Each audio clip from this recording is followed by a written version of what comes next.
Laura Bicāne šīm trīsrindēm ir pieaudzējusi spārnus. Tā par dzirdēto saka Daugavpils novadniece dzejniece Egita Terēze Jonāne.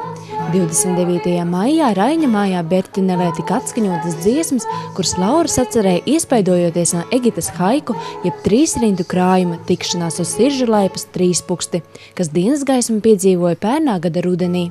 Laurai Bicānei sadarbojoties ar mūziķi Romānu Sladzi, kompozīcijas tapa vēl skanīgākas, veidojot brīnišķīgas noskaņas koncertu trīspukstu mūzika. Jaunā dziedātāja skatītājs iepazīstināja ar 8 jaunām dziesmām, kurās izdziedāja trīspukstus par mīlestību, dievu un sirdi. Laura atklāja, ka iepazīšanās ar Egitas trīsrindēm radusies jau pirms grāmatas iznākšanas, un jau toreiz tie jauno mākslinieci uzrunājuši. Teiksim, tas pats sociālais portāls draugiem.lv, viņi tur lika dienas grāmatās ļoti bieži tos trīspukstiņus. Es vienmēr izlasīju, varbūt arī tāpēc, ka viņi ir trīsrindītas, ātri lasās.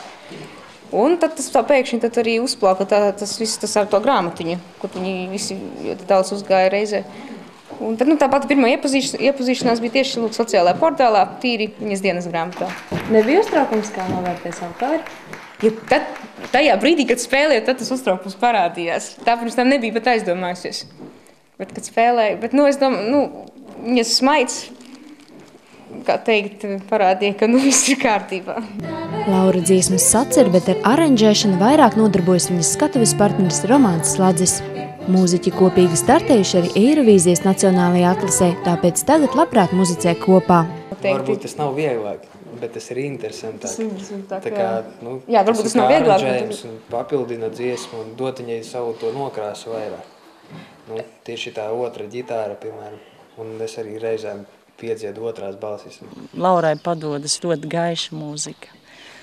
Tāda, ka pilnīgi gribās kļūt par taureni vai ziedu kādam, kurš varētu būt laba dāvana mīļam cilvēkam.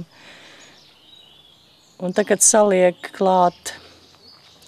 kopā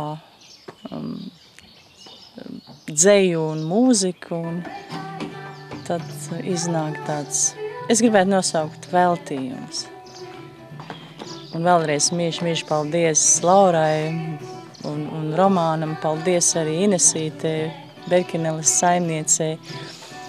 Paldies Daugavpils novada domē, ka viņi jaunos talantus atbalsta. Tas ir brīnišķīgi. Viņi jūtās vajadzīgi, līdz ar to viņi jūtās iedvesmas pilni.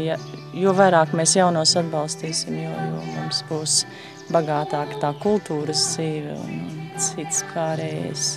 Pateicībā par Lauras daļradi Egita skatītājiem un Laurai dāvināja arī savas jaunās, pagaidām vēl nepublicētās trīsrindes, vēlot, lai arī turpmāk vārds tiktu ietērpts mūzikas skaņās.